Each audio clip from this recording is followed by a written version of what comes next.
Hi, everybody. I just want to welcome everyone to the Gauss Chat YouTube Live with featuring these phenomenal Black women in STEM. Our goal today is to bring together, again, these Black women who occupy various engineering fields so that we can discuss the Black experience amidst this current fight for justice and equality, fighting for the justice for wrongful death victims of police brutality, as well as how we can inform you all in the STEM community on how to be better allies. And so firstly, I want to say thank you to Amy and Maritza from Engineering Gals for hosting and co-organizing this event. Thank you for the opportunity to share the space and voice our opinions and just talk. And so before we move on, I'll start by introducing myself. My name is Nia Butler Craig. I'm an aerospace engineering PhD student with a focus in electric propulsion. I go to Georgia Tech. I got my bachelor's of aerospace engineering in 2019, so only a year ago, from Embry-Riddle Aeronautical University in Daytona Beach, Florida. And I'm involved in various organizations like Engineering Gals. So without further ado, I'd like to start introducing some of our wonderful panelists, my co-panelists, and I will start with Candace. You're muted. Okay, so one more time. So hi, everyone. I'm Candace. I currently am working at Google. I have recently got my master's in software engineering from Carnegie Mellon, and I did my bachelor's of science in computer science from USC. So looking forward to chatting with all of you. Awesome. Thank you so much, Candace. Let's move on to Cheyenne. Hi everyone, my name is Cheyenne Smith. I'm an arts worker and I'm currently seeking my degree in my BS in biological sciences. And I am also seeking my master's in archaeoastronomy and astronomy and culture. Awesome. Beautiful glasses, by the way. Let's move on to Victoria. Hi, everyone. My name is Victoria. I currently work as a systems project engineer at for Crenshaw LAX. I studied electrical engineering at Cal State Long Beach. Awesome. I'm glad to be here as well. We're glad to have you here. Let's move on to Temi. Hi, everyone. I'm Temi, and I'm currently working as a graduate network designer at BT. But in a few weeks, I'm going to start a new role as a software developer, which I'm really excited for. So I have a bachelor's degree in physics and geology, which I got in 2018. And I also have a master's degree in geophysics, which I got in 2019. Awesome. Very cool. And last but not least, let's go on to Trishena. Hey everybody, my name is Trishena Robinson. I graduated from California State Polytechnic University, aka Cal Poly Pomona in 2014. Go Broncos. I'm currently employed by the County of Los Angeles as a civil engineer, and I've been working with the county for about 6 years, and I work in the environmental planning sector of civil engineering. Very cool. So like I said, these amazing women occupy various engineering fields and are here to provide some very unique perspectives as we're all in different fields. So I want to go ahead and start by laying some context. I think we all know and we've all seen the news, Twitter, and etc. But I think something very unique is happening in our country and even in the world.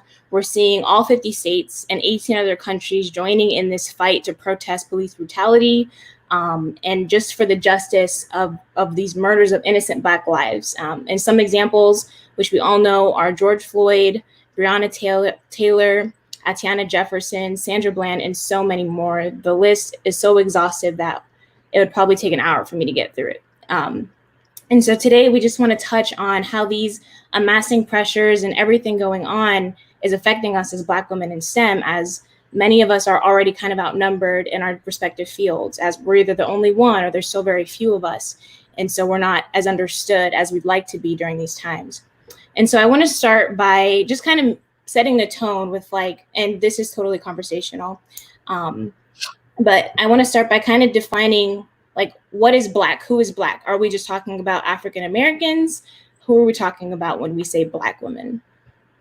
Victoria, I know you wanted to chime in there. Yeah. So when we say Black, and when we're talking about in this conversation, when we're talking about Black, we're talking about Black people all over the diaspora. So whether that be in the islands, on the continent, Africa, in the UK, Europe, America, we're talking about everybody, anybody of African descent all over the world. That's what we're talking about. Agreed, absolutely. And so rolling right into some of the questions we have queued up, what are some of the things that you associate with your Black identity? I can go? Okay. So with me, when I think about my Black identity, I think about resilience. I think about power. I think about intelligence. I also think about slavery. I also think about anti-Black racism. And I think that's part of the reason that we're here today. That's the reason that we're having these conversations, because of anti-Black racism. And anti-Black racism is basically when people want everything that has to do with Black people except the Black people. And it's just like having, I think we're going to talk more about this, but having this unconscious bias towards a certain group of people. And in this particular case, we're talking about Black people. So those are the words that I think about when I think about Black people or my identity. Absolutely. And as we're talking about, definitions, could you define kind of what you feel unconscious bias may look like or what it is? And everybody has opportunity to speak here. Somebody else go if they want to. Mm-hmm.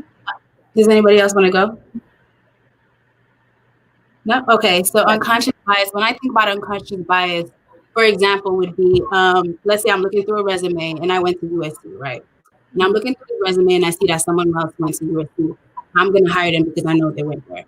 That's an example of similarity bias. But unconscious bias is basically having a prejudice or beliefs about certain group, whether in favor or against, that we don't really realize that we're having, but it's there. It's unconscious, right? And so based on that, we make certain decisions that we're not aware of, whether that be gender bias, similarity bias. There's different kinds of bias, but they're all fall under unconscious biasness. Yeah. Like, that's a great summary, because I know how loaded of a question that is and how loaded of a definition that can be. But moving on to our second question, have any of you and us had to navigate the topic of authenticity as it relates to your Black identity? And if so, would you share your experience? I'm going to start with Temi. Yeah, so I think for me, this was kind of a struggle for me growing up until the age of 16, really. I was always aware that I was Black, either be it that I was the only Black girl in class or one of very few. So I kind of struggled to understand what being a Black young woman actually meant. So it wasn't until I moved back to England, I'm British, by the way. It wasn't until I moved back to England to boarding school at the age of 16 that I really befriended a group of other Black, British, Nigerian women that I began to actually understand that being a Black woman doesn't mean I have to fit a particular mold, which is kind of what the media projects onto us and what a lot of people tend to think. But now I know that the most important part of being a Black woman, to me anyway, means just being comfortable in my own skin and just being proud of who I am. A word.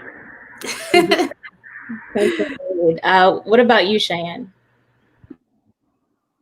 Yeah, so growing up, I went to predominantly white schools with only just a handful of Black students.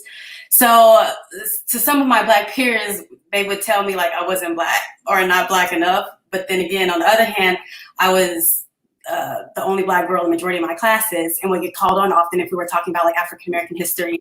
So it was an interesting place to navigate, but honestly, like in hindsight, I think I navigated it pretty well. I didn't really care that much, but those moments, they caused me to reflect a lot on who I was and who I am at a young age. I think that's definitely not the first time I've heard that before. Like, just kind of people trying to quantify your Blackness when, you know, what's your metric? That's Right. And so, exactly. So let's move on to Trishina. I feel like I have a similar story to Cheyenne and Temi because, you know, as a very young child, I did live in Compton, California, which was predominantly, you know, Black American. And I was very comfortable because everyone in my class looked like me. My teachers looked like me. Everybody in my neighborhood, for the most part, looked like me. But then as an older child, we moved to an area that was predominantly white.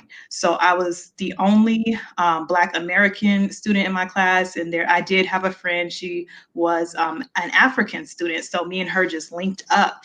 And I think over time, I just started being more comfortable with not being around people that look like me because that's all I was around. And it wasn't until I got to university, to college, that I started seeing more people that look like me. And then I just started more embracing who I was and loving being around my people.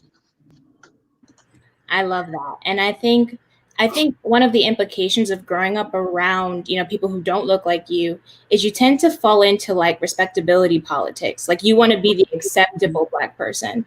And that's something that I felt kind of in internships when I'm the only one. And I'm like, okay, am I authentically me and whatever that looks like? Or do I try to fit the mold of what would be comfortable to everybody else? Has anybody else experienced that feeling, kind of having to conform into a mold in order to be accepted? Yeah.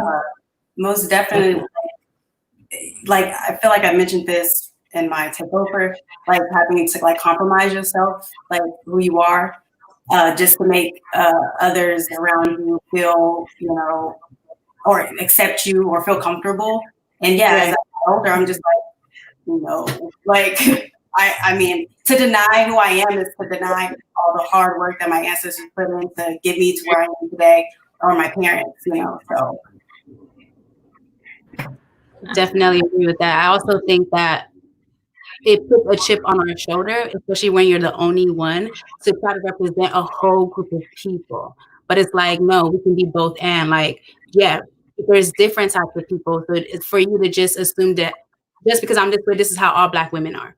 It's not okay. And that's stuff that you were talking about. So I definitely resonate with that. Yeah.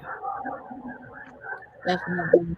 Yeah, I agree with what everybody said, especially at work. And I know this is a topic that we're going to discuss coming up, but I do feel that way because for years I was the only Black engineer, female engineer in my division of about 100 people. And recently we just got another Black woman engineer in our division. So yes, I'm so happy about that. But yes, I definitely felt like, and sometimes I can't lie, sometimes I still feel like kind of walking on eggshells and have to say things a certain way and act a certain way. But you know, after being in the department for so long and just kind of establishing myself, I'm feeling a lot more comfortable with just being who I am. And there's nothing wrong with being a Black woman in corporate America.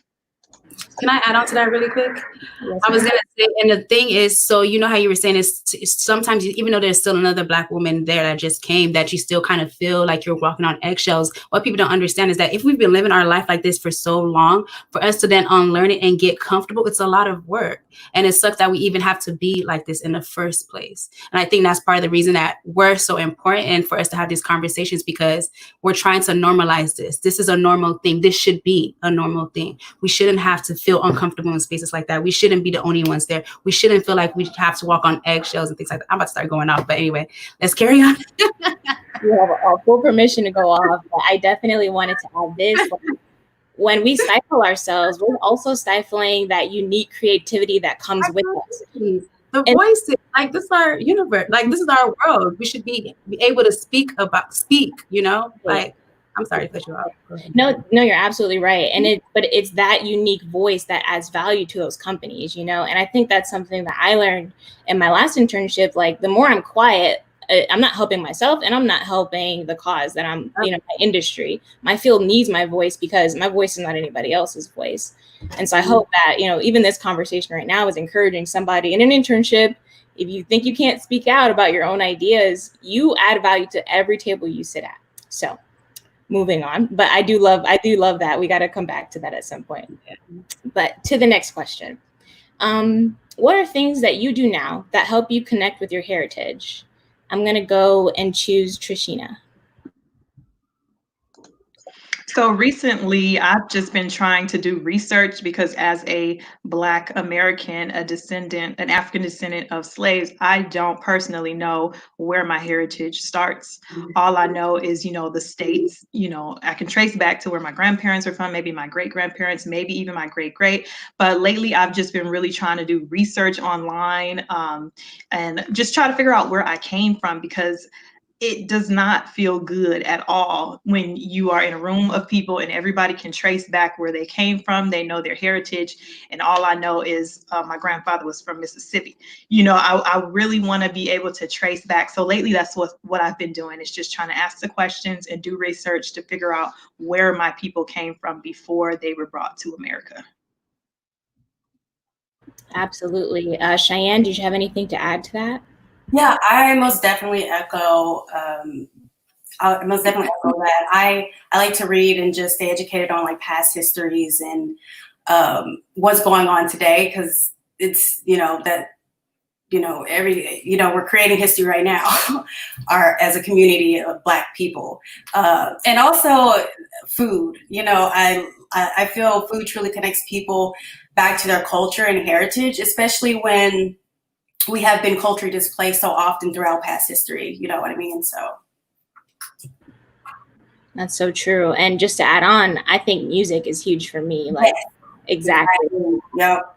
And yeah, I have family from Trinidad, and so anytime I hear Trinidadian soca music, I'm a whole other person, because I'm connecting to something. I'm connecting to my roots, and it feels so familiar. So I totally agree. Like, I'm Filipino. My dad is half Filipino, half Black. Wow. And it's this like debate between the Filipinos are like Pacific Islanders or, you know, not. And I feel like my grandmother mostly identified with Pacific Islander. But so when I hear like drums, like Polynesian drums, you know, they're like ancestors of Austronesian people. And I get like those goosebumps. I'm like, okay. Right. And I become that weird, awkward Black girl when people when my friends look at my Spotify list. That's not awkward at all. I love that, because that's the beautiful thing about diversity, you know, is celebrating our differences. You know, it's not turning a blind eye to them and, you know, not seeing exactly and learning from each other. And so with that, moving on to unless anybody had anything else to add, I don't want to move on. Okay, moving on to the next question, which is sort of related. What would you say, or how has your Black experience and perspective changed over the course of your life? I'm sorry, let's start with Victoria. I would say I've always loved being a Black woman. I'm Nigerian, so I'm first generation Nigerian American woman, and I love it. I think it's an honor and a privilege to be a Black woman. I wouldn't have it any other way. However, growing up and getting older, I'm getting these messages that we're not wanted, that we're not, that there is a fear there. And I've been trying to understand why that is, because to me, it seems like we're fetishized because they love our bodies, they love our music, our energy, our vibes, everything that we have to give, but you don't love us. And so to me, I'm like, there's a reason that people are fearing us, like non-Black people are fearing us. So I need to stay aware, and I need to make sure that I let people know that I'm here. And I embody that in every way possible, not to shy away from that. And so that's when because I can go on. Yeah, full permission. Do not stifle your voice. This is the last place we want your voice stifled. Yeah. But I definitely relate, just like what you said. Growing up, you know, I personally had a lot of self-esteem issues just because of the type of media I would see, or the men in my life never showed affection to women that look like me, you know, growing up. And so, you know, as I've evolved and grown older, I've become so much more appreciative of the skin I'm in. And I know I'm not the only one. Did anybody else Temi, go ahead. Yeah, no, I was just going to agree with what you were saying. I feel like growing up, there were certain things that, like, the media would portray things like, if you wore box braids or a certain type of hairstyle, it was seen as a certain type of way. So there was a time when I was younger that I kind of steered away from those hairstyles. And I didn't like wearing that kind of hair to school because, like I mentioned, I was the only Black girl. So I would get made fun of and have things said about me. And it wasn't until I got a bit older that I got more comfortable in my Blackness that I kind of, you know, started wearing my hair in certain hairstyles again. And it's something that obviously does bother me, and I'm sure a lot of other Black women is now seeing that these kind of hairstyles are being appropriated by non-Black cultures, when I know I used to be made fun of for certain things, or ostracized for it, or made to feel other. And now to see other non-Black women be praised for that, it's just, yeah, that can be quite disheartening. Yeah. Slap in the face. Yeah. I also wanted to echo off of all the things that you all said. I 100% agree. And I think one thing that has very much so contributed to my experience as a Black woman is, and I feel like all of ours, is the different environments that we navigate, right? I was born and raised in Detroit, Michigan. I went to Detroit public schools. So a lot of my childhood was based in, you know, a majority of African-American communities. But growing up in those spaces, and, you know, you start to see the disparities that, you know, take place throughout the communities, right? Just not having certain access to resources, and you just having the initiative to want more and to you know, think about more. And I think about going back to, you know, kind of attending Detroit public schools, and we didn't have IB courses or any of those courses. I did take AP courses, as many as I could, but you understand where you have those certain, you know, you enter the world in a space where you're not on the same playing field, right? And so you kind of, you run this race. And I think I have always empathized with, you know, Black women in general, and as well as myself, because I know I have those same experiences where I feel like every day we experience a never ending battle within ourselves and within the world, right? So we struggle with the idea of, when I'm in a meeting or when I'm in a group project, I'm outspoken. I don't mind not speaking my mind at all. But you like, your consciousness takes that place where you say, I don't want to be looked at as, you know, the angry Black woman or anything like that. But you get to a point where you no longer actually care to, or not necessarily that you no longer actually care, but you realize that it's not your responsibility to make other people deconstruct those stereotypes. It is up to us to use our voice and, you know, to very much so stay close to our identity and understand it has nothing to do with being angry, right? We just have things to say. And so that's one thing that I wanted to just kind of like put out there. And I think that that has definitely grown with me throughout my experiences in life and navigating, going to a PWI and having those experiences in group projects and things like that. So yes, definitely empathize with, you know, Black women, because we go through it on the daily, you know, from the world, but also internally, just trying to navigate, you know, our emotions. So that's very, very well said. And I totally, all that resonates with me. And I think this kind of, that conversation can be applied to this other question that I have, which is, you know, racial discrimination against the Black community has gathered national attention, as we've seen, stemming from police brutality, the killing of George Floyd, Breonna Taylor, Ahmaud Arbery, some of the people I mentioned before. In general, I know this is a loaded question, so answer in the best way that you can, but what are your thoughts on this topic of police brutality and racism against Black people in America? I'll start with Trishina. I have so many emotions, you know, associated with this topic. I think lately, the main emotion that has been kind of taking over me is anger. Initially, it was sorrow, you know, especially just hearing about the deaths, it was sorrow. And then being a content creator on social media, on Instagram, sometimes you're just inclined to read comments. And then, you know, when I start reading comments and see comments on community forums, and then just seeing people that you may not have expected to think certain ways about your people, and seeing that they have nothing to say or they have a lot to say in a negative light, it has angered me. And I don't want to, you know, have that emotion festering in me, but it's just a mixture of emotions. Police brutality has been a problem in this country since the very beginning, you know, of the establishment of the police force. I personally don't know what can be done to, like, I don't want to give my opinion on what I think should be done because I'm not an expert, but there definitely needs to be something, there definitely needs something done. And I will say that I'm appreciative and grateful for everyone who's out there, you know, on the front lines, doing what they think they need to do to make a change. But yeah, I don't want to keep on talking. I'll let the next person chime in. You got, go ahead. Girl, Trish, girl, speaking my mind, because let me tell you, anger, right?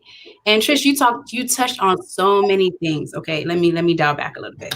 All right, first, when this topic came up, like when this happened, first I was annoyed because I was just like, what is the difference between this and all the stuff that has happened over the years? Like, this is something that happens, unfortunately, all the time. Right. So why is it that this one is so important? And I thought to myself, I was like, you know, the only difference between this and the other times that things have happened is that we're in a pandemic right now. So people are home.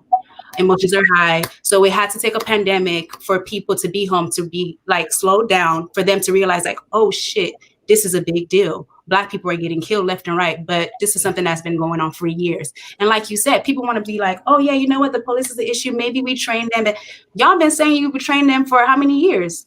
The reason, first of all, like you said, Tish, the purpose of police is to remove Black bodies. Literally, if you look up the history of police, why they created them, they were slave patrollers. Like, this is what they were created for, to control minority behaviors so that they can help other slave owners and help property owners. So if you look at the history of police, you will see that, first of all, this wasn't made to protects everyone. No. So we're already at a disadvantage. So for me, when I talk about this, the best thing that I can think about is getting rid of the police, period. And that's not only the only thing that I think that will work, because that's just the symptom of the root problem. I think the problem is the society, right? The government that we live in, the system. The system needs to be broken, but people for some reason are hesitant to talk about the system because you know why? It benefits them. So yeah, I'm gonna come out, I'm gonna protest or whatever, you know, change the police force, train them.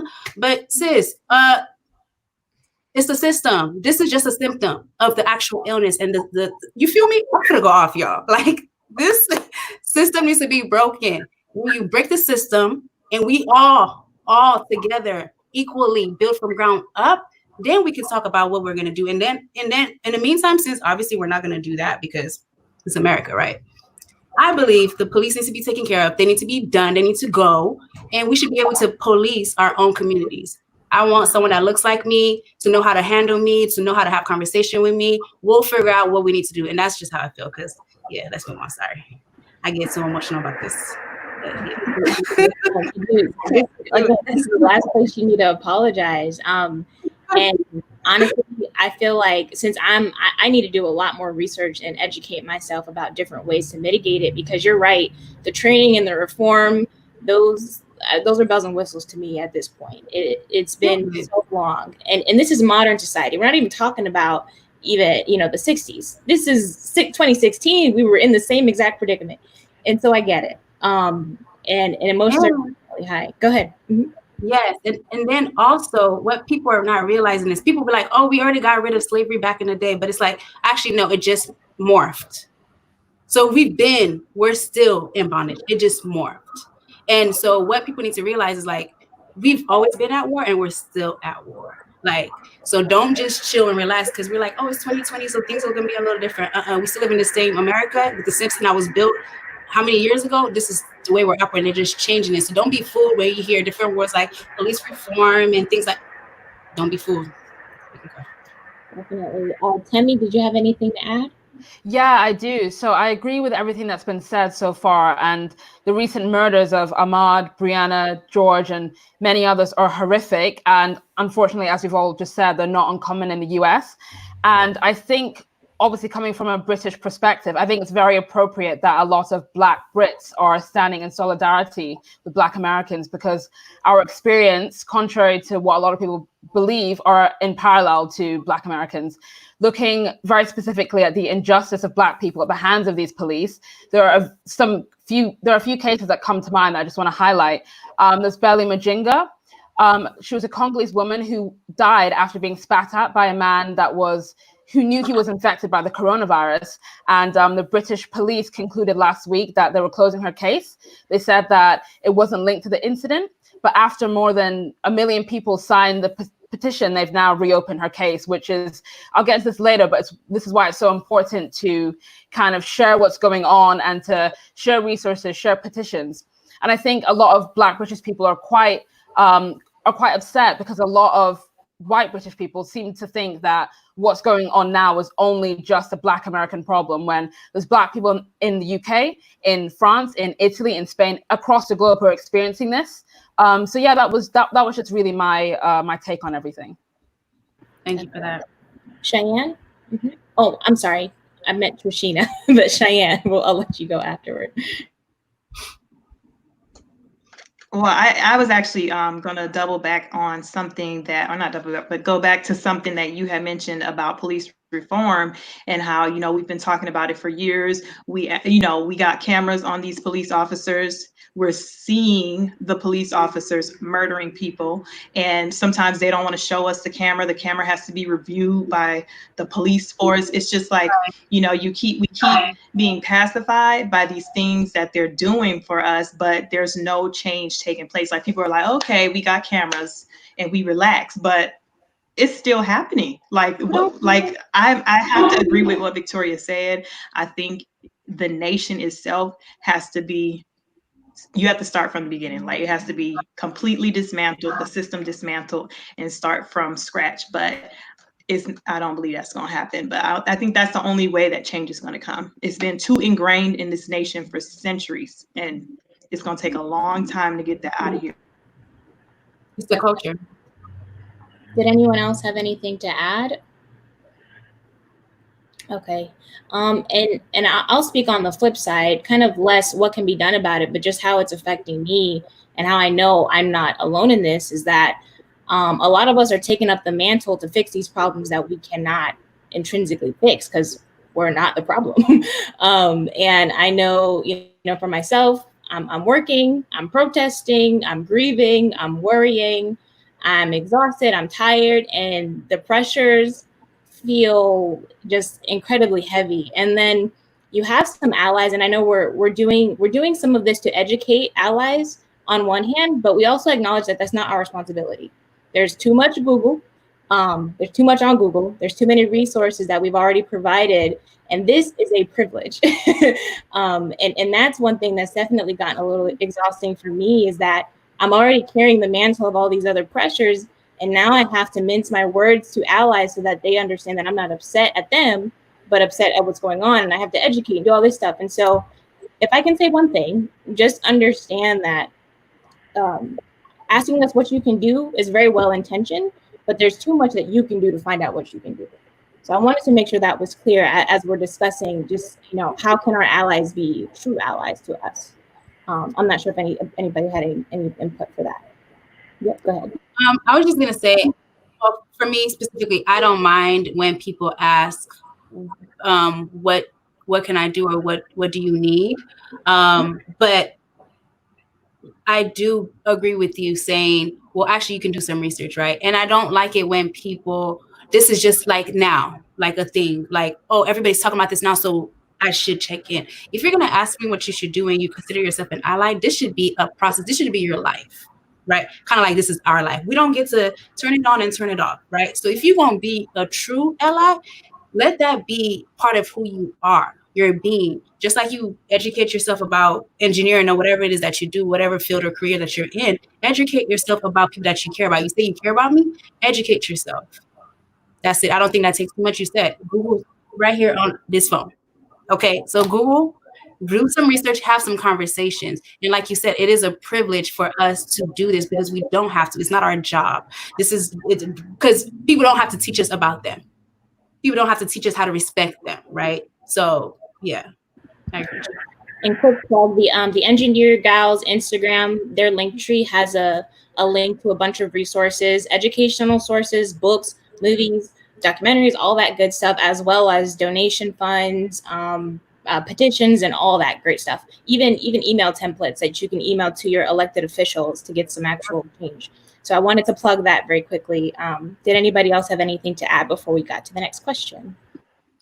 Yeah, I just have a quick thing to say, just as far as when it comes to Black experiences and the things that we're seeing, the horrific killings, police brutality, everything else, the systematic oppression, etc. I think that we agree that it's a deeply rooted issue, but I feel like one of the primary issues that I'm seeing, just with a lot of individuals in general, is the lack of acknowledgement of a problem in anyways, right? And so I feel like that is first, right? If we could get everyone in the world to see that it is a problem, then we can start we'll be taking a step forward. Because then you can say, okay, now that we acknowledge that there's a problem, let's address it and let's move forward. I think there's still so many people that fail to even understand that, the state of Black experiences, right? So definitely I agree that research is a good way to build up that acknowledgement, but there's also just a change of heart that really needs to take place in a lot of individuals. So I think when we're talking to people and we have these encounters, that it's a really good opportunity for us to really just force people to check their hearts internally, and to realize, if you don't see that there is a problem, let's figure out why. And then let's go on and think about solutions. But I just wanted to mention that because that is something that I've noticed, that there are some people who don't even acknowledge that there is a problem. So yeah, Definitely. because I thought someone said Sorry, something. No, go ahead, man. Okay. I was just gonna say, you're right, Candace, because I think people think, oh, well, slavery ended how many years ago? So what are you guys talking about? Things have changed, things are better. But it's like, no, it looks different. And I think some people are oblivious to it because of certain privileges. They just don't know. So like you said, if you acknowledge, like, oh, this happened, like, do you know that this happened because of this? this happened because of this. It'll be like, there will be some type of understanding so people can better understand, like, actually there is a problem here and we do need to fix it. So I do definitely agree with you. Absolutely. And Cheyenne, did you have anything? Oh, nothing. I was just agreeing with Candace. I was saying, like, it starts in the home. Absolutely. Like, because you bring that to work, you know what I mean? You start at home, you take it to work, take it wherever you go. So. And something I've definitely noticed is just this lack of empathy, to be honest, and like this cognitive dissonance. I think one of the starkest parallels in our country as of late were the protests to getting a haircut with, they were armed, they were spitting in the faces of policemen and women. And then you see the total contrast of protests against police brutality, against people being murdered. And it has been so brutal. Luckily, the protests I've been in, I haven't had anything happen, but Twitter is rife with videos of, people's point of view during these things. And it's so disheartening. So I just wanted to make sure I add that before we change gears. Yeah, real quick, sorry. And even what you said, it's crazy how when we go out, it's a riot, right? We're violent, we're this, we're that. But y'all have guns because you wanted a haircut and you're sick of coronavirus. Like, this doesn't make any sense. We're talking about a life here.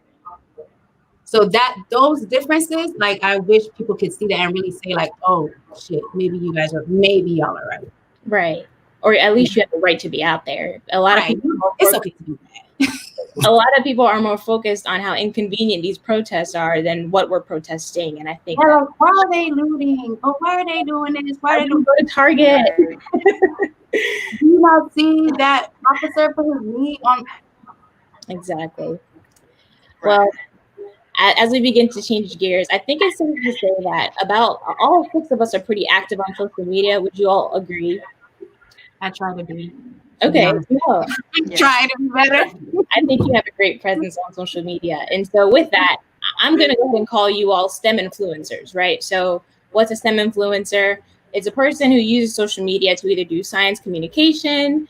I think that kind of wraps it up well. Does anybody disagree? Agree? Okay, perfect. So being a Black STEM influencer, how would you summarize your experience in the tech community during this time?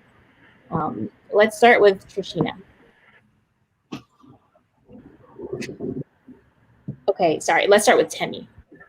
Yeah, so I think just in general, really, my experience in the tech community has been really good so far. I've managed to find communities, kind of like Engineering Gals, of Black and minority women in tech through Twitter and Instagram. And through these communities, I've actually made some friends as well, which is really good. And I found that this has really helped me with my confidence in the workplace and also with my imposter syndrome, which for people who don't know is when you sometimes doubt your accomplishments. And I've also learned a lot about the tech industry, some technical stuff and non-technical, like how to negotiate salaries, job progression, and just standing your ground at work. And I think the most prominent community that has really contributed to my career and growth and well-being just overall so far has been the Coding Black Females community in the UK, which they're a group of Black women in tech. So I would just say to any Black British women who are watching this, who are interested in tech or coding, to just join that community, because that really will help with a lot of things. It's helped me a lot. So thank you for that plug. Cheyenne, what about you? I can't necessarily speak toward the tech industry, but as far as like the amateur astronomy community here in Tulsa, for instance, I can, like, you can see the one demographic of just older white men, and it's not diverse at all. And so that's the importance of why I really want to bring about this mobile observatory, is so that I can implement it in different neighborhoods. And also because a lot of people are scared to go into,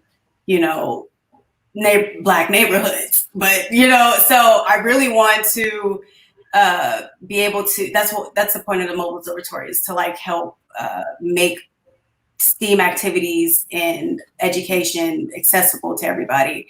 But yeah, and I've seen a lot of support in Tulsa, so that brings me a lot of encouragement. That's amazing. That's great. I got to say, from my point of view, as I'm an aerospace engineer, and so some of you may know in the audience or on the panel, SpaceX launched the Falcon 9 with the astronauts on it. It's like the first crewed launch from American soil since 2011 with the end of the shuttle program. And so this was this huge technological feat that we have accomplished as a country, as a nation. It's also kind of opening the doors to commercial space, all that great stuff. And then there was like this stark contrast between that historical thing and then the protests, for the murder of George Floyd. And so I kind of found myself kind of straddling the fence. Like I wanted to tweet about the launch and how amazing it was, but there's no way I could ignore my experience as a Black woman, as a Black person, and ignore the fact that, yet another Black man or Black person has been killed at the hands of the police, totally unnecessarily. And so I'm not sure if anybody saw it, but I wrote this blog that said, sorry, but I can't just focus on the science. Like my page cannot just be about science. I'm more than a scientist. I'm a multifaceted, multi-layered individual. And if you're going to follow my page, you're going to have to get all of it. And I'm sorry, if you don't like it, you can go.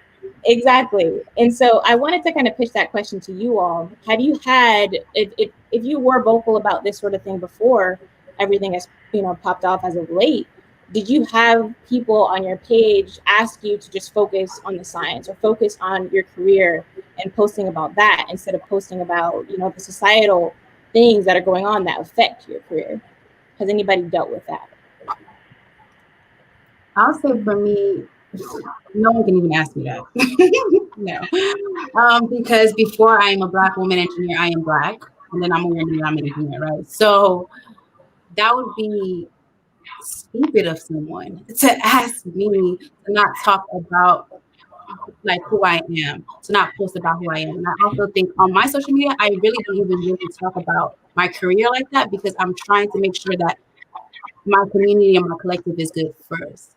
However, I do know that I need to be a little bit more active when it comes to my career aspects, that part of things. But I know that being Black, that is an everyday thing. That is something that everybody all feels someone can relate to.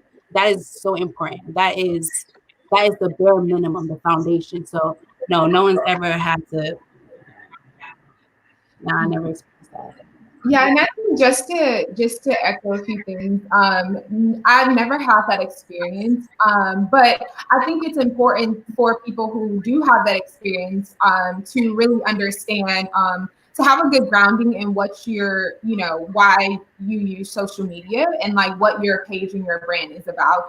I would much rather prefer people who are following me to, one, make great connections. I love connecting with people, definitely networking, talking about tech, but us sharing experiences. So you're following me not just because you like one thing that I post, but you're following me because you have an interest in me as a person.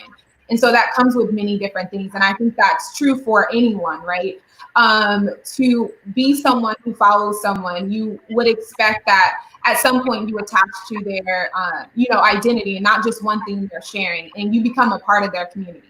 So I really strive to build an audience in that way, and understanding that I want to be more than just someone that you follow. Like we can actually have conversations, right? And we know how social media works. When you see this person on your timeline, so often you wonder, like, how do I even know this person? And you realize you actually don't. You just know them through social media, but somehow you have formed that connection via social media. So that's just one thing that I would say is I definitely appreciate, allies, but in general, just people who really want to make connections. And I think we should all have that type of audience on our space. Absolutely. And Cheyenne, do you have anything to add? Yeah, I just want to add, like, I'm like Victoria, like I kind of have this love and hate fickle relationship with social media. I don't like to put a lot out there, but I just want, I think it's inspiring when you do see people who look like you doing science. Oh, you're muted back. You're muted. Yeah. Oh, sorry. I was just saying, I feel like it is inspiring when if someone is scrolling through their news feed and they see someone who looks like you doing science communication or science like that, that's, that gives them inspiration. And that's what I'm trying to get better at, is being on social media. But Yeah, I haven't had that experience specifically. Someone telling me to stick with the science. I think it is because I'm Black. But I have read other science communicators who are, not who are white. They've had that experience and they've actually talked about it on their social media pages, which I can appreciate. But I'm with you, Naya. Like when the launch was happening and the protests were happening, I was like, what, like. I can't focus because I can't be happy anymore because I have to be out here protesting in the heat, so I can see people who look like me have a chance in the future, you know what I mean? And like if we go to Mars or when we do go to Mars, like we can't take the same BS that we're dealing with here to a whole nother planet, you know what I mean? So it was just very hard to be excited about it, basically. But I totally get everything what y'all saying. Yeah, I think just one more thing I want to add is I think that it's so important for everyone, right? In the world to really maintain their mental during this time. Because I specifically, just last month, my cousin passed from COVID. And the transparency moment, right? So she was 22, like a sister to me, right? Just born and raised together, just like sisters. And she passed from COVID. So we have all of these different fights. And when all of this stuff came up, right, it's like a large portion of me is like, I just want to sit here and cry because I just lost my cousin, right? And you go through these emotions where you're like, I want to post today, but then he's like, if I post today, doesn't mean that I'm not thinking about the fact that my cousin just passed. And you go through all of these different things and trying to really navigate how people are taking in their emotions as well as how you're taking in your emotions. So I just say all that to say is it's super important for all of us to understand that there's tons of things going on in the world. So if you feel like posting in that moment, then do it. If you can, then absolutely do it. Speak when you can. But the voices will come, right? And so you just have to, if you need a moment, take that moment. I know for me, I needed a moment, just to take in all the stuff that's happening because coronavirus is still out there, right? So we have that on top of the police brutality, on top of everything else. And I'm really just needed a me day, right? So that's just kind of like getting my brain straight. And so we all need those moments to do that. So that's kind of just like something I wanted to throw out there, that balance, just figuring out what that looks like. Yeah. I first want to say I'm so sorry for the loss of your cousin. Condolences, praying for your family. Thank you. I'm going to go to Trishina and then Victoria. I just wanted to co-sign what Candace said because I actually posted a very similar caption in a post that I made earlier this week, is that you have to have balance. Balance is key, and I'm all about balance. I'm also all about you need to do what you need to do for yourself. You can't make decisions, and this is what I told one of my influencer friends on Instagram, because she was, concerned, should I post, should I wait? And I told her, as long as you're saying something, as long as you are being vocal, if you feel, like Candace said, if you feel to post.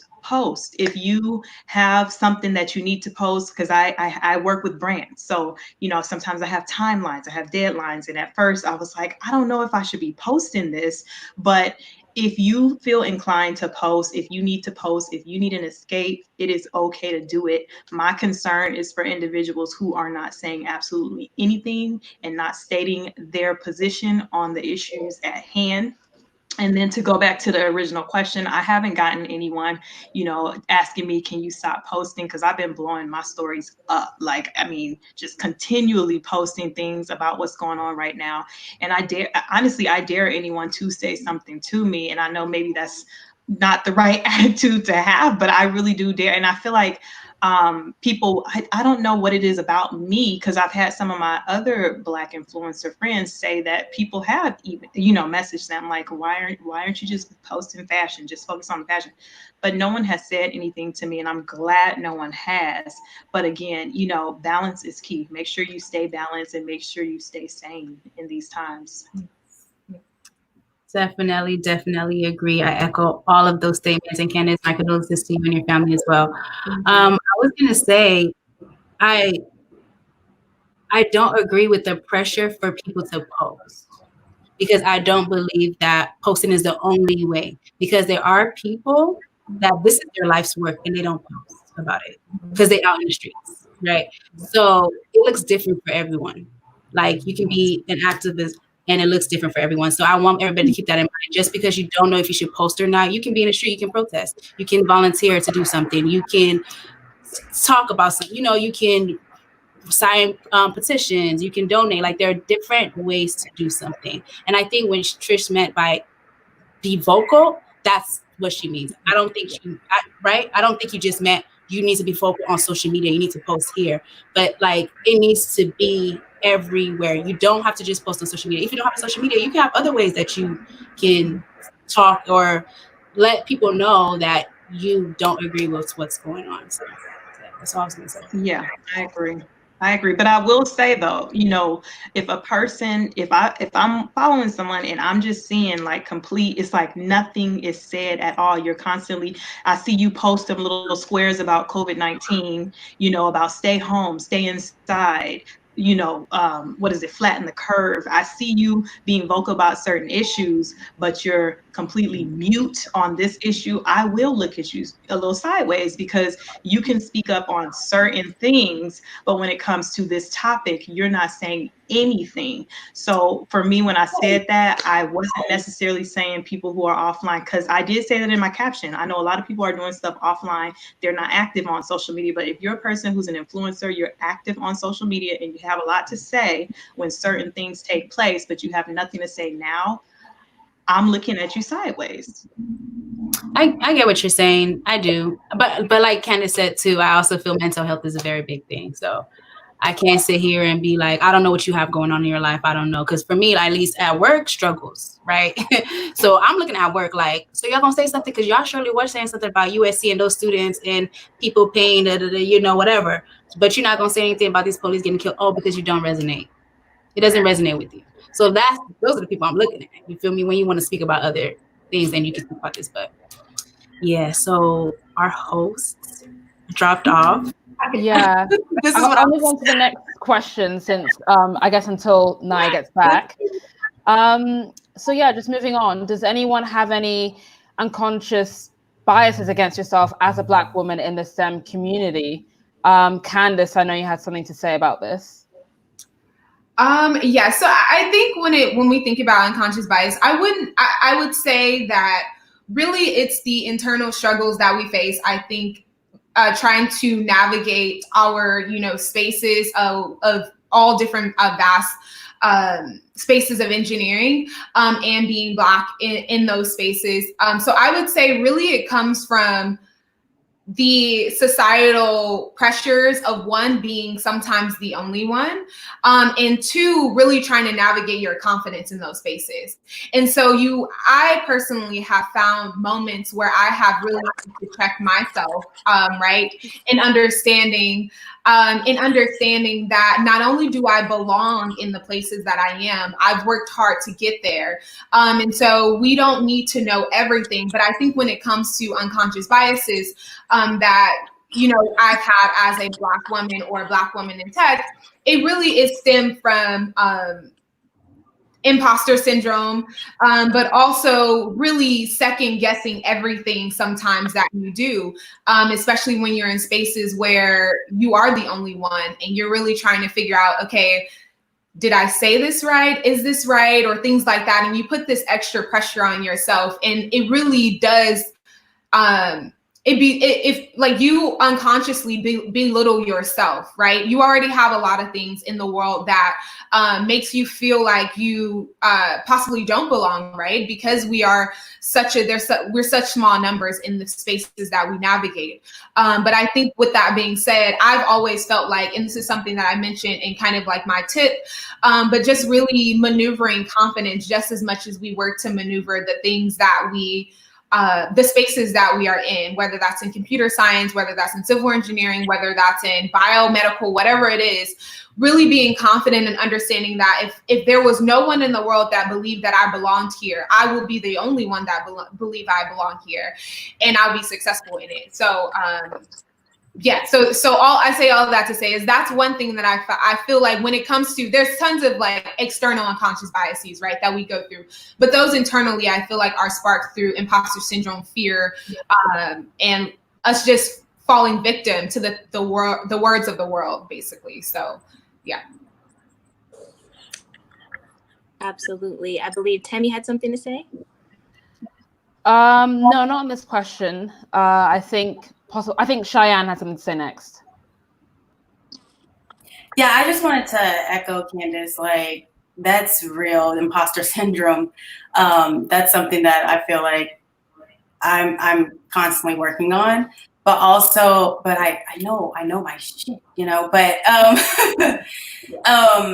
but also just going into spaces and changing the way you talk, like trying to sound more smart, or, you know, changing the tone of your voice because you feel like you sound too dry or too I don't know, from the hood or something. You know what I mean? Like I totally, that's something that I'm constantly always thinking about. Like, how am I presenting myself? Like, I feel like I'm starting to get to a place where I'm like unapologetic for it, like falling into who I am. So yeah, I feel like it's ever evolving. Yeah, and I just to say one more thing on imposter syndrome, definitely, Cheyenne, I feel like 99% of people deal with imposter syndrome, and people just don't say it, right? But really what it is when it comes to imposter syndrome is that is a form of fear.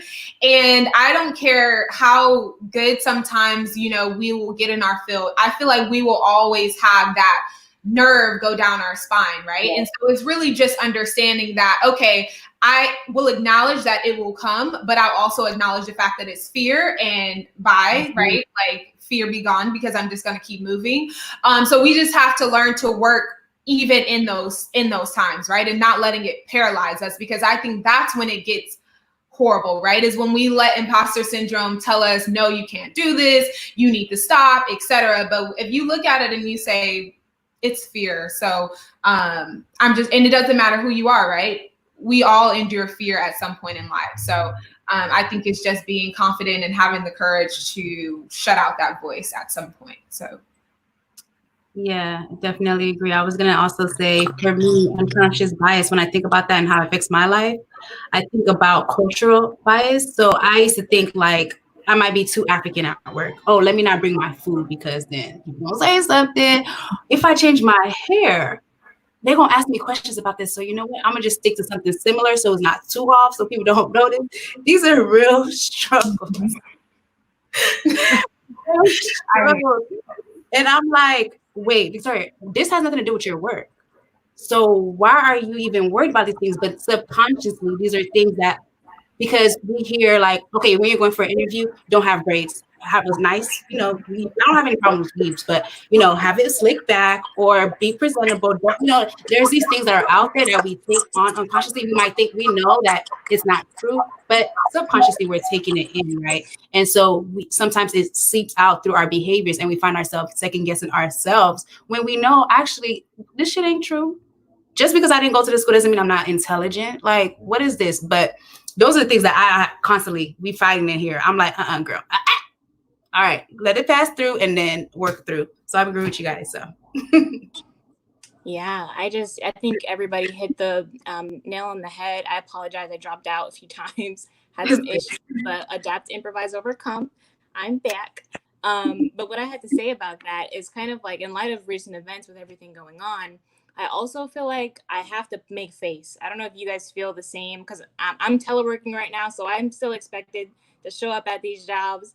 Although it's on Zoom, I'm still having to put on a face because, you know, I don't want anybody to feel like they need to tiptoe around whatever's going on around us right now. And I know for myself, a lot of the times it's just me when I think about people who look like me at my job. So there aren't many people to unload with at work. And so for a lot of us, it's business as usual. And I think that a lot of us may stifle our emotions at work because we're trying to make sure we're not making our counterparts uncomfortable. So I wanted to add that. I don't know if anybody else. I think just to bring up that up to that point, I think it's to just also to in these moments, right, when you're having when we're enduring things like this with racial injustices, whether it be just totally like your mental is struggling.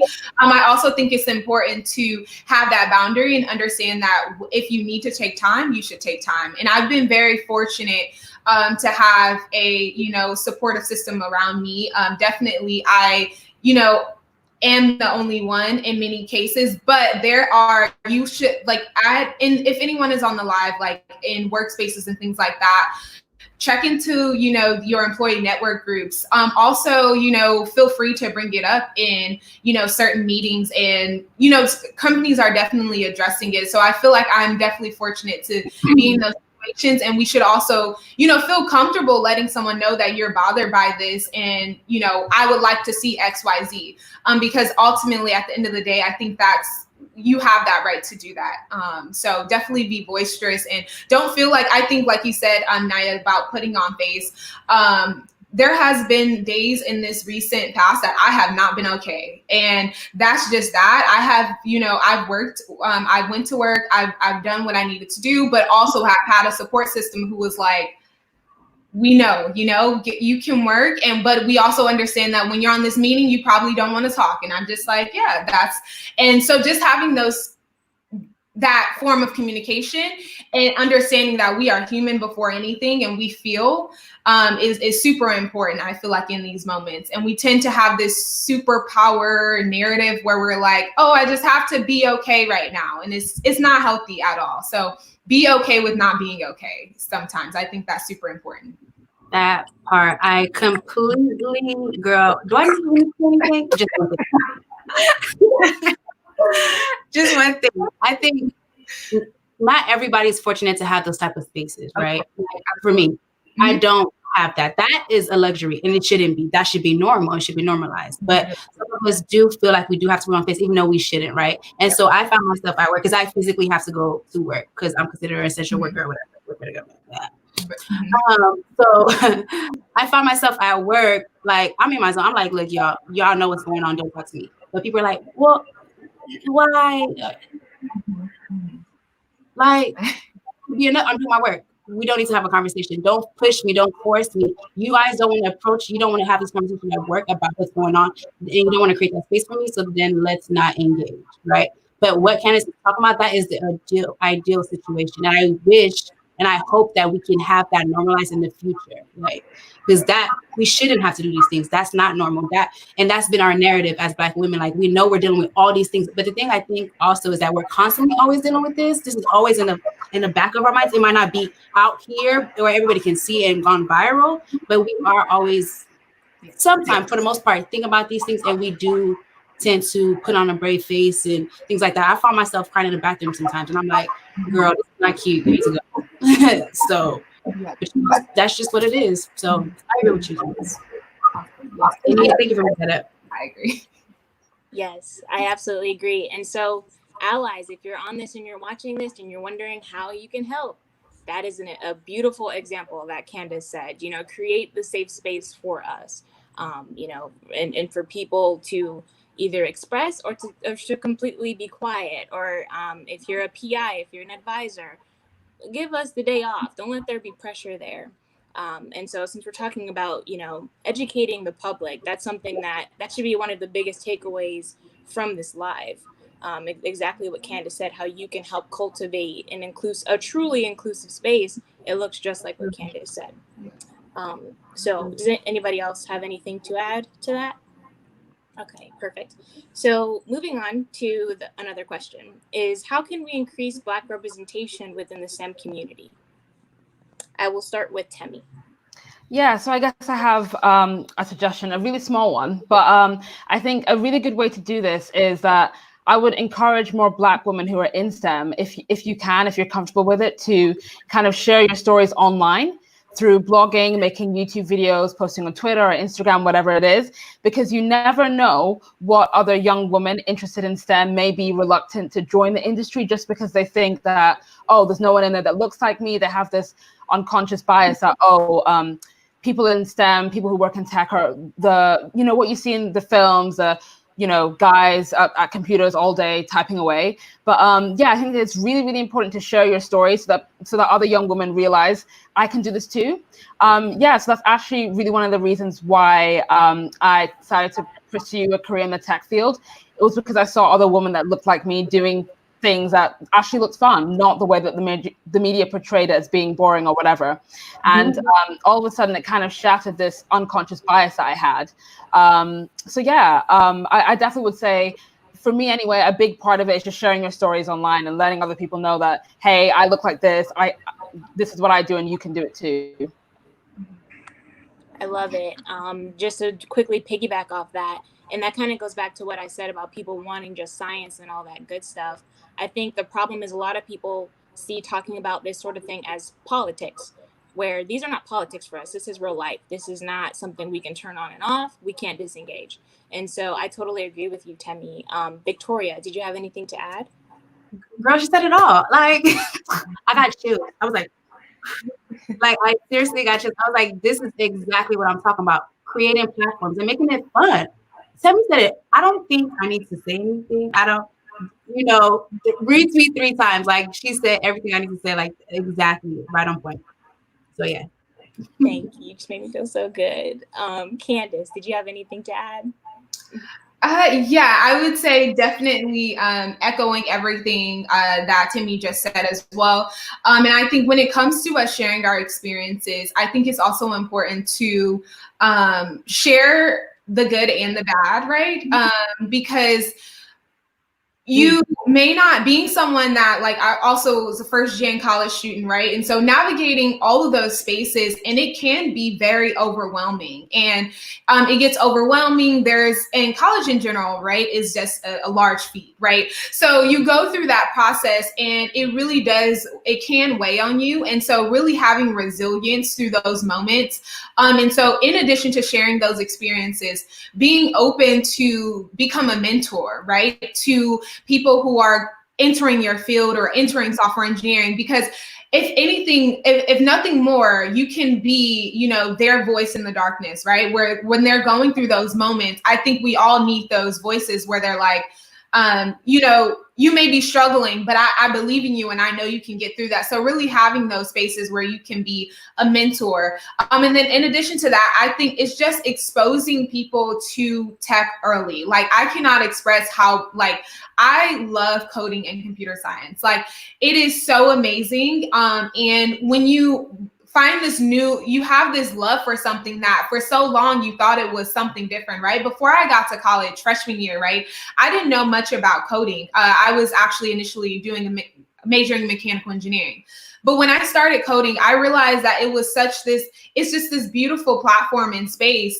And I can still be who I am, right? And you can break down stigmas and remove, these different faces that you have once upon a time attached to being computer science or coding. So I think it's important, definitely, yes, to reiterate, sharing our stories, but being mentors and also starting off early, right? So having those platforms is all of that clumped, I think would definitely raise the representation of Black individuals.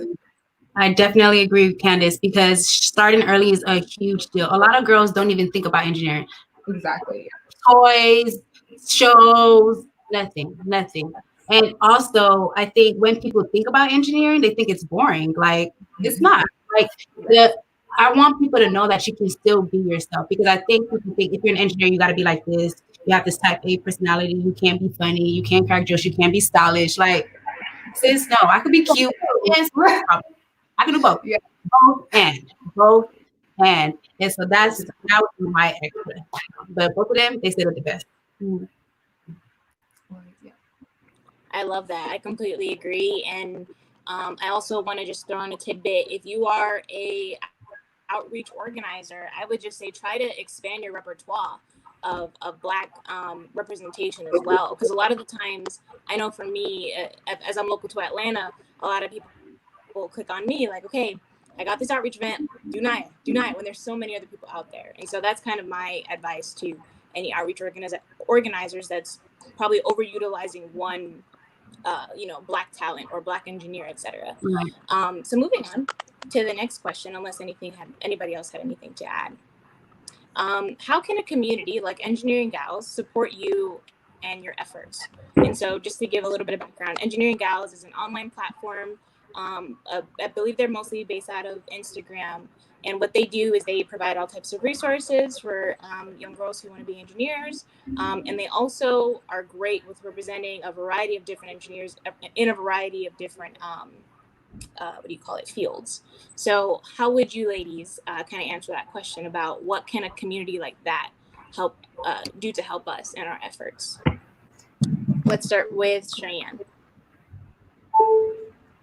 I say just to continue to give us a platform like this to speak and utilize their platform. And I'd say, just giving us more of an opportunity for, exposure and, people to see us, see our faces. So.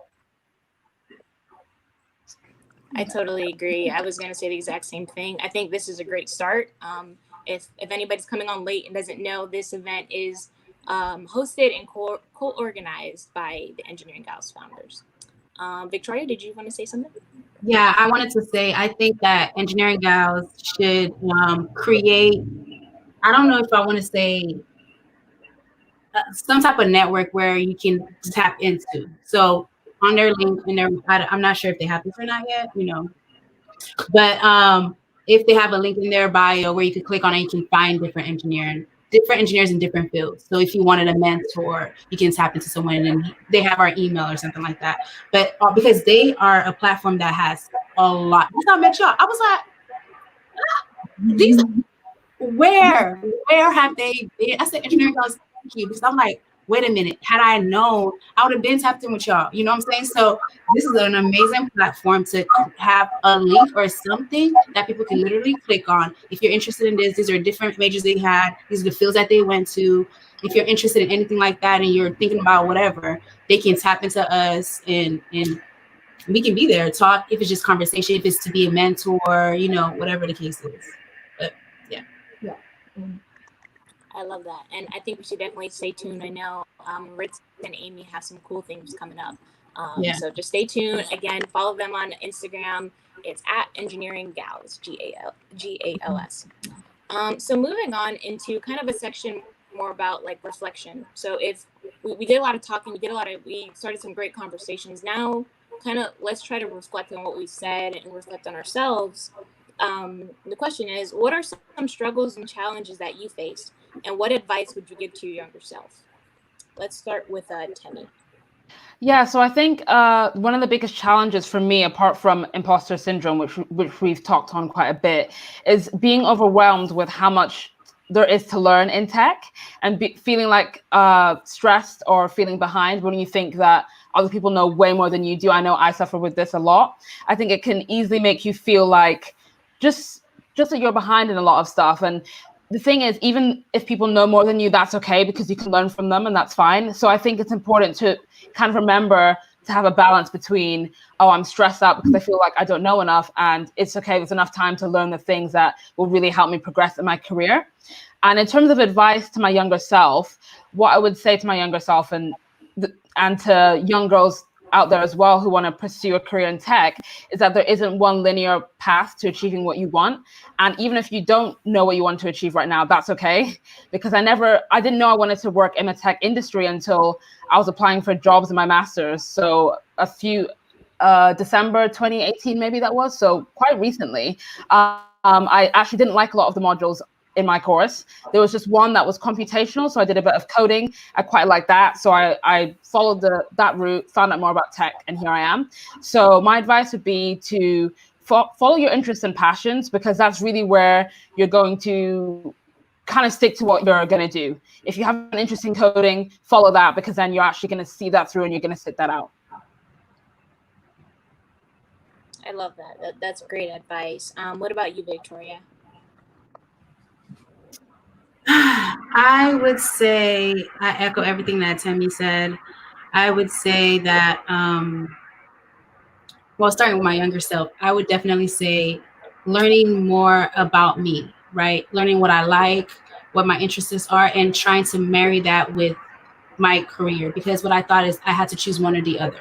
I couldn't follow my passion and do this. You know, like I was like, oh, I like this, but this is going to make me want to let me go here. No, you can do both. And so I would tell my younger self to keep going, put myself in uncomfortable positions to get stretched out and learn. And that's okay when you get uncomfortable because that's how you grow.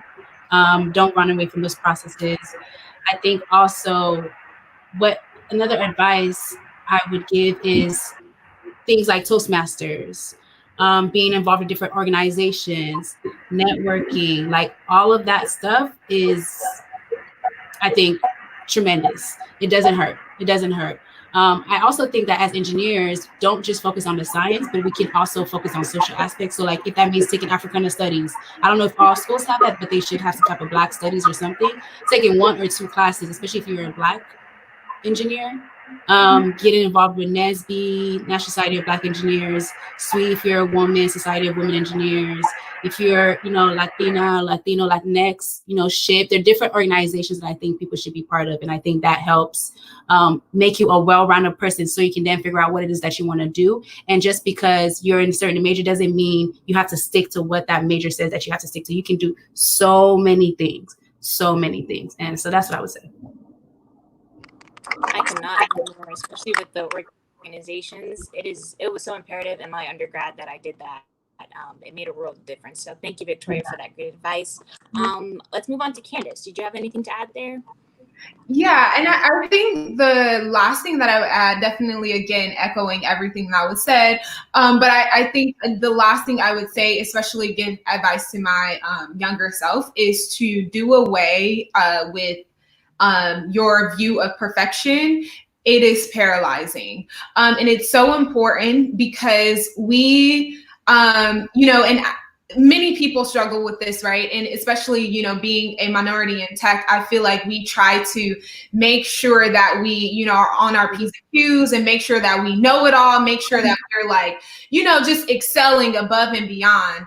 And we fail to realize that we are racing against a bar that we, it really can be paralyzing because sometimes it's just never enough, right? And so really understanding that you have to be okay with understanding that there will be times, especially in tech, where you do not know everything. Actually, almost always you will not know everything, especially when it comes to coding and computer science.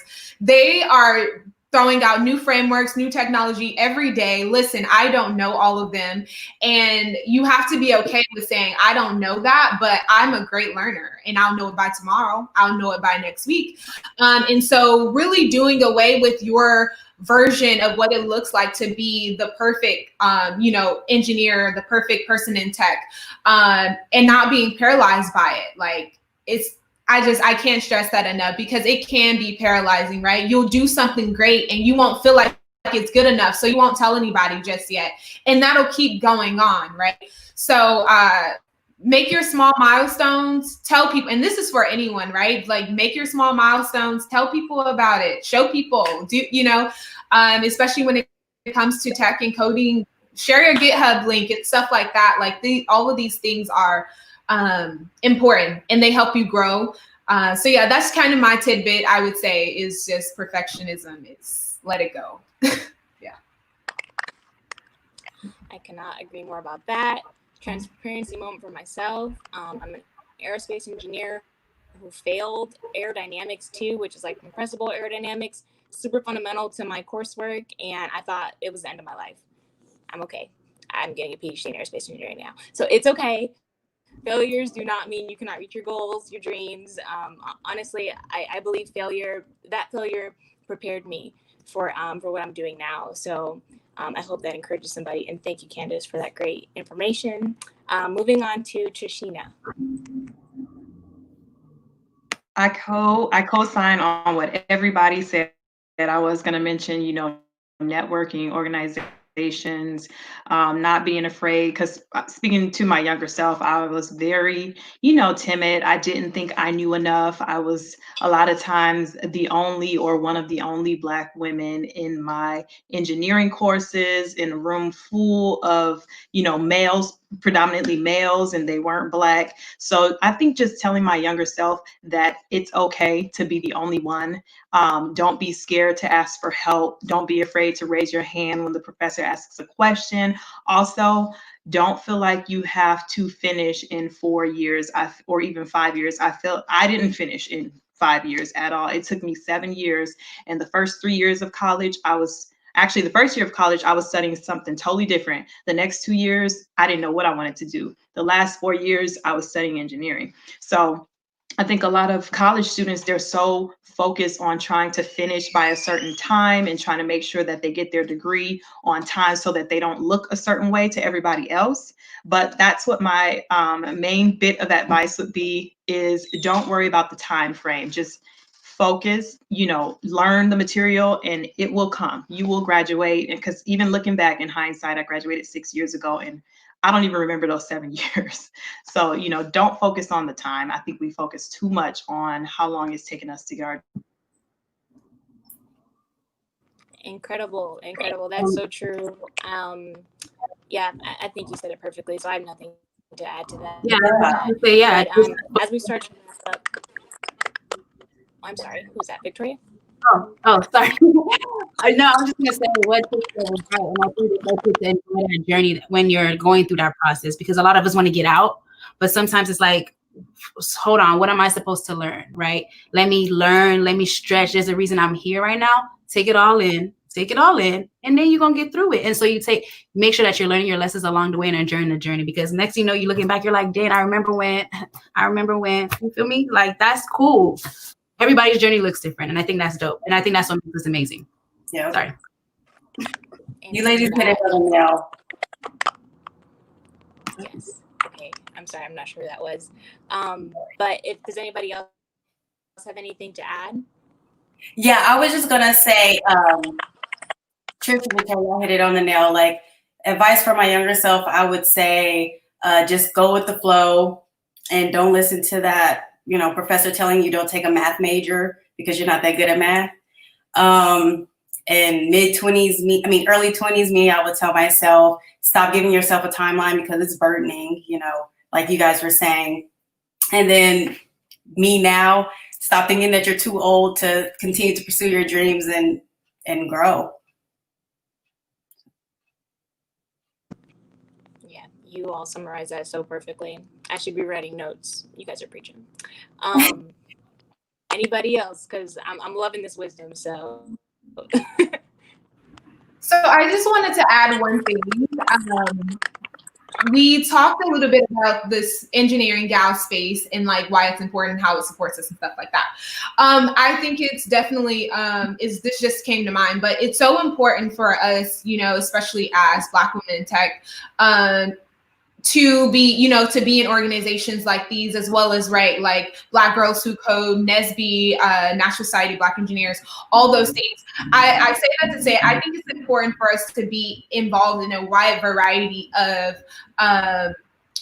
different support groups, right? Where we have places where we are comforted, right, in those spaces, but we also have places like Engineering Gals where we're confronted with a diverse group of people, and you have your allies to have them see you thrive, right? And to also see them be a part of this larger community, right? So we have to be, able to maneuver these spaces where we're like, no, but everyone needs to see how awesome this is, right? So don't limit yourself to I think these are great spaces, right, where we talk about our experiences, right, but we're not only echoing it to our community, right, because we all experience it, but we have other people who are allies and of a diverse background to also see this. So I just wanted to circle back on that and to say that this is so much important. It's so important, right, to be a part of things like this, as well as NSBE and Black Girls Who Code and all that stuff. So really just building up our repertoire of communities that we're involved with, so that a wide variety of people see us and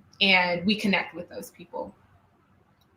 And then one thing I was going to add to that is so that it's important to have those different types of group because we have different needs that need to be met. Exactly. So yeah, I think that having a women's group makes sense because my women's needs can be met here. A Black woman, I'm a Black woman.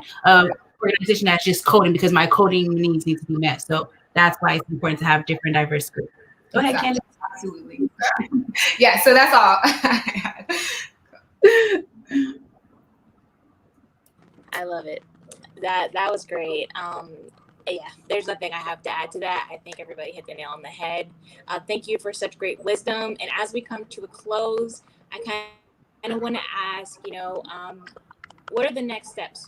Where do we go from here as far as, educating allies or just kind of continuing to exist in this reality with pandemic / protests / police brutality? I'll let Trishina answer that first. Well, next steps for me, I'll actually start with engineering next steps. I am studying to get my professional engineer's license. And that's something else that I want to let people know, even if you don't pass the first time, because I did take it last year and I didn't pass the first time, but I'm not going to quit. Same thing with my fundamentals of engineering certificate. I took it and I did not pass. I stuck with it and a month later I passed. So I cannot stress perseverance, keep going. But that's my next steps as far as my career goes, is to be professionally licensed in the state of California. As far as the current climate that we're in, I would say, like we've all been echoing, just keep on educating yourself. The resource that Naya mentioned earlier in the chat, make sure you click on that link in the Engineering Gals Instagram account and just learn more, see what you can do. And for me, myself, I'm going to try to educate myself more because I'm not as educated as I feel I should be, especially being a Black woman in America. So I'm going to take the initiative to educate myself more on these topics. I'm in the same exact boat. I have a lot of work to do with educating myself, and I'm excited to do so. Victoria, did you have anything to add as we talk about next steps? Well, Trish, good girl. Okay, she was talking about that EIT, that fundamental. So I'm currently studying for that because I was like one of those people that was like, oh, I'm not gonna need it. Here I am. I need it. So, like you, so in my engineering career, that's what I'm focusing on, EIT, and it's never too late to start, right? So it doesn't matter how far you've been in your career. If you feel like you need something, go back and get it. So that's what I'm doing. I'm studying for that.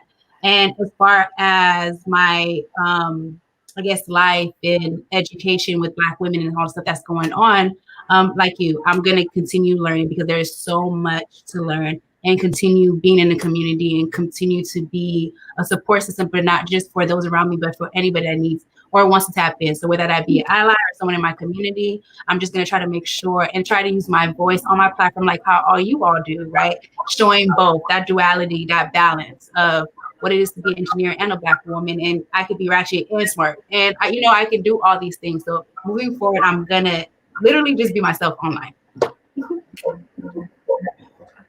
That's it for me. Yeah. So I guess we can go. Naya, did you have something? Are you? Nope, you go ahead. No problem. Okay. Yeah. So I think as far as what's next, I feel like, again, just also really taking in everything that's going on in the world and trying to figure out, I think it's important in times like this that we figure out where, what is our lane, right? And figuring out how we can help in that and actually thrive in that lane. Where best am I serving change, right? So that is what I'm working on right now, is to better understand that. And one thing that I know for sure, right, is that we're all maneuvering the tech industry. And so we can be voices there. And also just, so I just graduated with my master's. So going on this journey, I'm currently started working in January. Thank you all. And again, I'm just forever thinking up thoughts. I feel like my biggest thing right now is to just listen to your ideas, listen to your thoughts, and actually implement them. I feel like there's so many people around the world that has, dreams and things that you think up, but you don't think you can implement them. You look at people in the world and you think they're this fictitious person who's just, magically was able to do these things. And I personally have tons of ideas. Last year, I built my first app, VShoot, native language Swift. And so just continuing to doing those things. So I feel like what's next for me is to really start really connecting closely with communities like this, and to say, hey, like, let's get together. Like, there's so many people around the world that are just like forming groups, you know, and like building stuff, right? Like, we can start there, right? Young, old, whatever it may be, we can start there to really say, we should really be putting things into works because we have the skills and knowledge to do it. And so that's kind of just where I'm at right now, is I really want to collab like endlessly, right? So with other engineers. So yeah, so that's where I am. My DMs are always open. Yeah, we ready. Say the word. Exactly. So yeah, so let's connect for sure. That's where I'm at right now. Girl. Yeah. Yes, that's where I'm at. So. I love it. Temi and then Cheyenne. Yeah, so I'm pretty much the same as everyone else. I did mention at the beginning that in a few weeks, I'll be transitioning into a software developer role, which I'm really excited for. For the past 8-9 months or so, I've been working as a network designer. I'm on a graduate scheme. I don't know if you guys have it in the States, where I do different rotations in different parts of technology. So yeah, I'm really looking forward to that. I've been preparing for that. I've taken part in the 100 Days of Code kind of challenge. So I've learned JavaScript, HTML, React, Node as well. So the team I'm going to be transitioning into actually deals with API gateways. It's a lot of back-end stuff, which I am quite nervous about, but I do spend time outside of work on the weekends, putting in the extra hours, putting in the work, so that when I eventually transition in a few weeks, I'll at least be somewhat comfortable. And whilst I'm there, I'm going to continue to build on those skills and build on everything. It will be a steep learning curve, but as you guys all said, it's all a process, which I'm ready for. And like Candace said, I'm on Instagram, Twitter. So if anyone needs any advice about learning to code or anything about careers advice, hit me up as well. Awesome. And I guess I'll close out a little bit. So what's next for me is just to continue to pursue my studies and pursue building my place of peace, keep building on that. And always remember that failure is an option, but giving up is not. So keep putting in the work.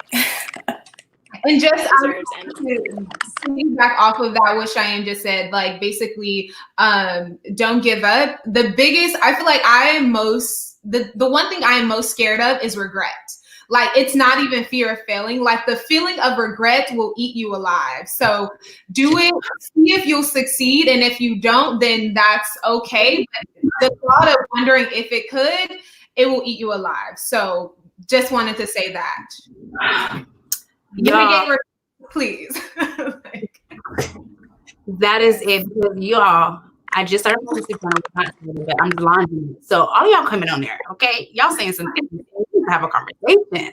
This is real. No, for real. And like y'all said, I do not regret, hate it, don't want it. So I was like, you know what? I'm going to create a platform and I'm going to get on YouTube and I'm going to have a conversation. And we're going to talk about all of this shit. And so for you just saying that was just like, okay, universe, thank you. Thank you for bringing these ladies in my life. Here we are. Thank you. We can move on. Yes. Love it. I love it. Well, I think we've all gained so much wisdom just listening to you, all of you. I've definitely grown and learned a lot. I'll say next up for me is I actually have the chance to work on something called the Lunar Gateway with NASA, which is kind of charting our way back to the moon. So I'm really excited to be contributing to one of NASA's high profile projects. And it's so interesting that we're looking to go back amidst all these different civil rights movements. And so I know I'm going to be straddling the fence a lot from now on, and I'm okay with that because I know that my voice needs to be heard. I'm inspired by incredible women like you. And I just want to say thank you to everyone who took time to listen to us and join us. We're so grateful to have you. Again, I wanted to make sure that we emphasize this because, you know, you can learn as much as you want to learn, but what are you going to do with that information? The information is useless if you do not act. And so we would definitely encourage you to go check out the link in bio on the Engineering Gals page for a variety of resources. And we actually are challenging you as we continue to close out. Please share your takeaways from this. If you learned anything valuable or that you're going to take on in life, or how you're going to change and be a better ally, we'd love to hear what you learned from this.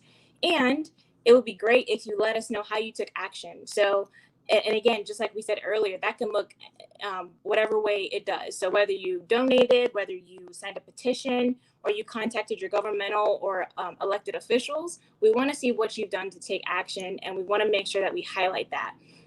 So I just want to say thank you for this amazing panel, for spending some time with us. Thank you, Engineering Gals, Amy and Maritza, for cultivating such an inclusive space, allowing us to share experiences. And again, thank you to our audience for listening and allowing us to educate, inform, and just, allowing us to be us. So with that, I'm going to go and say sayonara. I really enjoyed being here. Peace. Mwah, mwah. Thank you. Yes, So cool. Yes, thank you, Engineering Gals, so much. as well. Yes. Yes, stay connected to this platform. So we're hoping it'll grow. That's the whole point. We're going to do a lot of stuff like this. So keep in touch, family. That's my sign off. So Amy. Bye. Bye. Thank you. Bye.